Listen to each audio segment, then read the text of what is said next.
kualitas gitu, buku ori yang bagus gitu. Kita tidak harus menghabiskan banyak uang ya.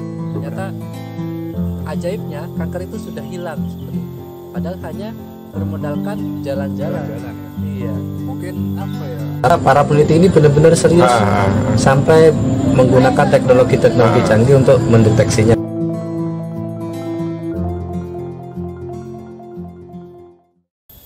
Ada yang berbeda nih dengan penampilan kita hari ini.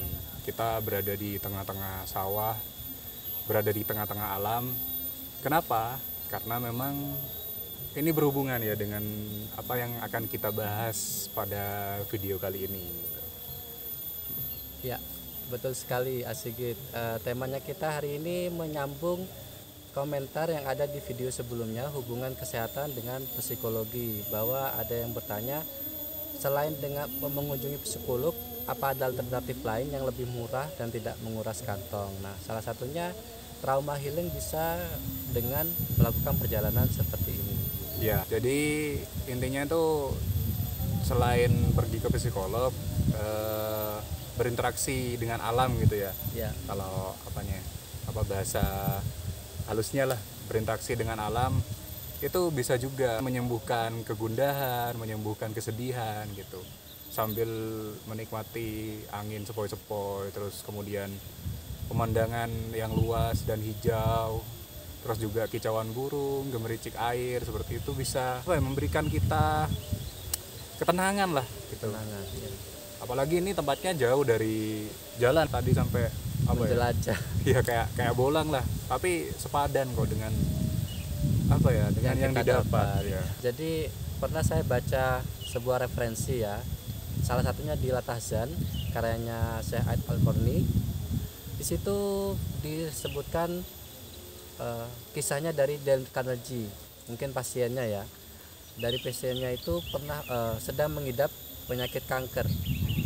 Nah, stadium akhir kalau nggak salah, dia sudah divonis beberapa waktu kemudian akan meninggal dengan kankernya itu.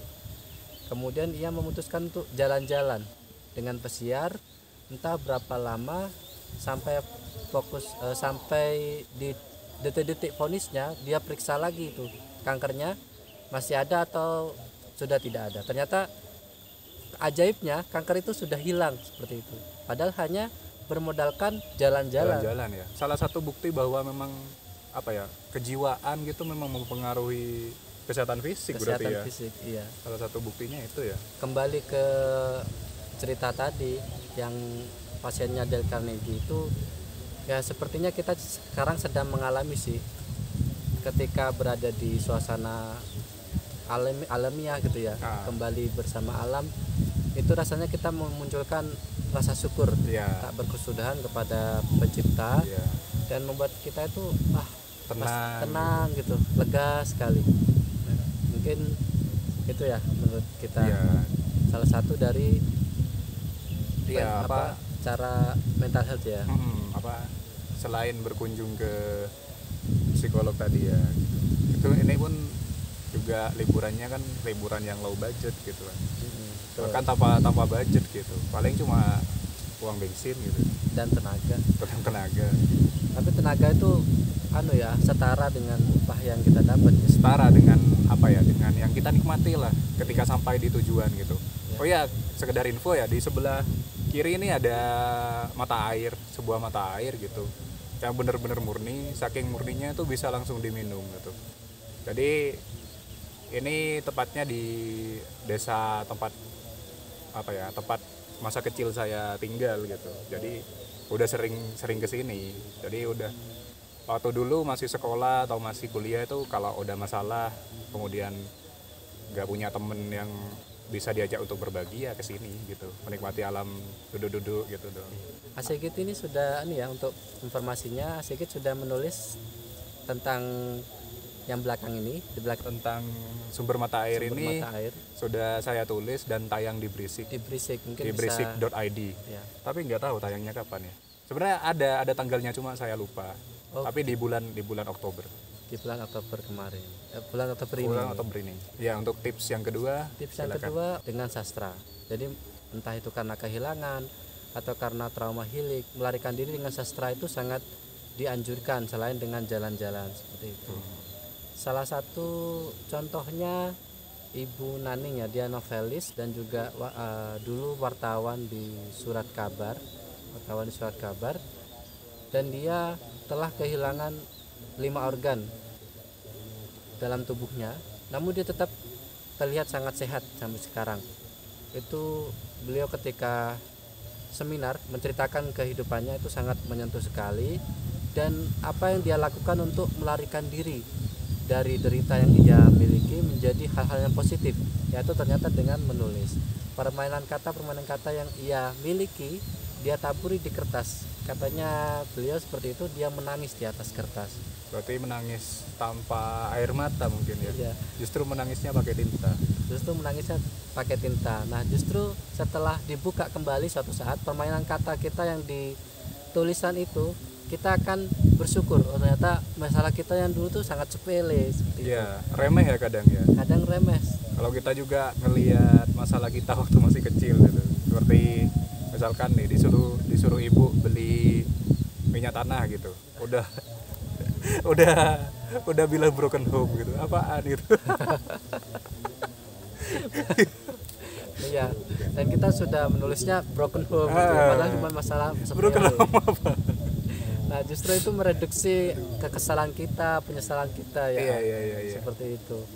Nah, inilah yang menyebabkan penulis-penulis itu bertahan dari dari masalah ya. Masalah yang ia miliki dan dituangkan ke dalam tulisan.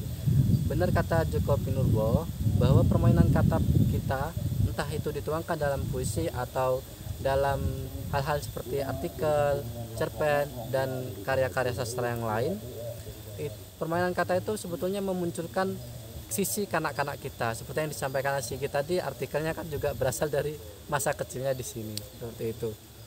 Sisi kanak-kanak kita dituangkan di sana, bukan berarti kita akan menjadi anak-anak, justru kita akan memiliki sisi kedewasaan ya di dalam kehidupan kita ke depannya. Mungkin justru membantu mendewasakan kita mungkin ya. Betul. Dengan menulis gitu ya. Ya, kata Djoko Pinurbo seperti itu.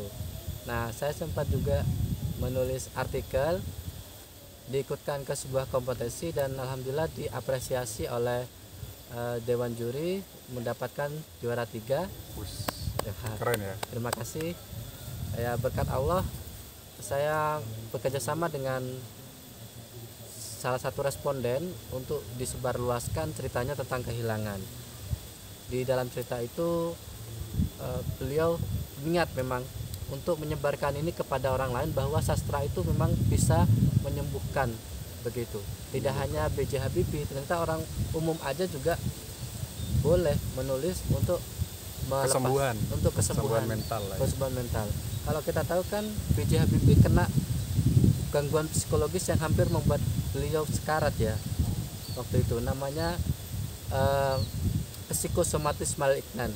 Ada 4 hal yang ditawarkan oleh dokternya, dan salah satu yang ia pilih, satu-satunya maksudnya tanpa obat, ia memilih jalur menulis, dan menulisnya ia Habibie dan Ainun. Dari situ beliau bangkit bertahun-tahun kemudian, dia sehat sampai takdir Allah memanggilnya dengan cara yang lain. Mungkin atau karena pas waktu kehilangan Bu Ainun dah. Betul. Yang terkena psikisnya. Iya, betul. Karena beliau kaget. Mungkin karena itu ya, saking cintanya gitu. Betul, saking cintanya, dan baru tahu 2 bulan sebelum meninggal. Itu padahal suami sendiri baru tahu setelah mau meninggal, 2 tahun sebelum meninggal. Ya Allah, akhirnya dia drop dan hampir meninggal, menurut dokter seperti itu.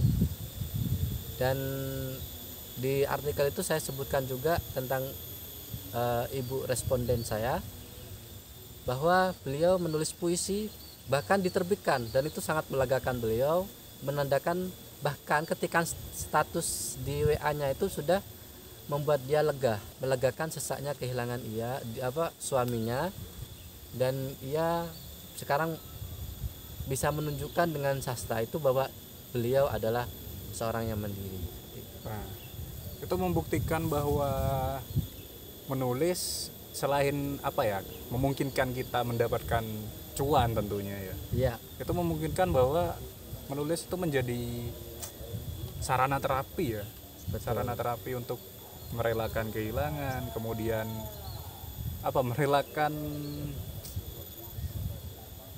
merelakan diri kita di masa lalu mungkin ya. Iya, Merelakan masalah-masalah yang telah berlalu gitu. Iya, Mungkin atau itu juga. meresapkan air mata kita ke tulisan. Iya, jadi mungkin memang sangat membantu ya. Mungkin kalau ada teman-teman kita yang teman-teman kalian yang sedang depresi, bisa juga salah satu dari dua yang kita bahas sekarang, atau dua-duanya juga gak apa-apa. Gak apa-apa. Disarankan untuk jalan-jalan atau disarankan untuk menulis. Menulis memang dikatakan sulit ya, nggak sulit sebenarnya. Intinya terbiasa saja sih kalau menulis tuh ya. Iya. Nggak ada yang dari lahir tuh tiba-tiba jenius menulis gitu. Iya, Kayaknya nggak ada, meskipun siapa sih penulis paling terkenal, J.K. Rowling lah. J.K. Rowling atau J.R.R. Tolkien yang menulis The Lord of the Ring. Iya. Itu kayaknya nggak mungkin deh. Tiba-tiba brojol gitu langsung jenius menulis, kayaknya memang karena terbiasa ya. Terbiasa ya. Kita juga ya dulu kalau kita ngelihat Karya tulisan kita yang dulu, parah. Ini buktinya salah satu saksinya, saya dulu pernah nulis sebuah artikel tanpa titik. tanpa titik. Bahkan saya buat puisi loh. Selama sepanjang dua halaman tanpa titik. Dan Koma hanya ada berapa? semua. 3 koma ya kayaknya. Kayaknya Iya. ada tanda bacanya, nggak ada tanda bacanya, Nggak ada dan tanda berhenti. hanya ada 3 koma ya. Iya. Ini nggak boleh berhenti nih yang baca. Iya, saya sempat tertawakan, tapi lama-lama karya tanpa titik itu malah membuat Asigit mendatangkan cuan tanpa titik sekarang. Iya, Karena maksudnya masih berlanjut gitu. berproses gitu kan ya. Yang dari dulu karyanya seperti itu, sekarang udah agak mendingan dan bisa menghasilkan bahkan gitu kan. Iya. Jadi nggak ada yang instan gitu, berproses. Bahkan- Dulu ya memang malu gitu Iya. dengan karya baca gitu, malu.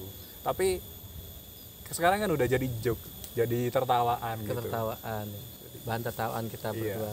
Bahkan saya abadikan ini momen antum mulai dari 2 halaman tanpa titik, saya jadikan puisi Iya. lah. Suatu saat mungkin akan saya bacakan kalau semisal ada kesempatan Ya, untuk membacakan atau diikutkan unek-unek lomba saya. gitu mungkin. Iya, mungkin saya ikutkan lomba dulu. Nanti kalau sudah menang, Siapa tahu kan menang gitu. amin. Kan bisa dibagi 2. Iya, apalagi ini inspiratif loh ceritanya Asigit ini, saya puisikan jadi menyindir diri sendiri, mungkin juga bagi penulis yang lain yang sudah di atas daun terus tiba-tiba meremehkan Meremehkan. gitu. Meremehkan penulis yang baru mulai. yang gitu. baru mulai, ternyata yang baru mulai sudah tanpa titik cuannya. Ya, mungkin itu yang bisa saya sampaikan. Assalamualaikum Assalamualaikum warahmatullahi wabarakatuh.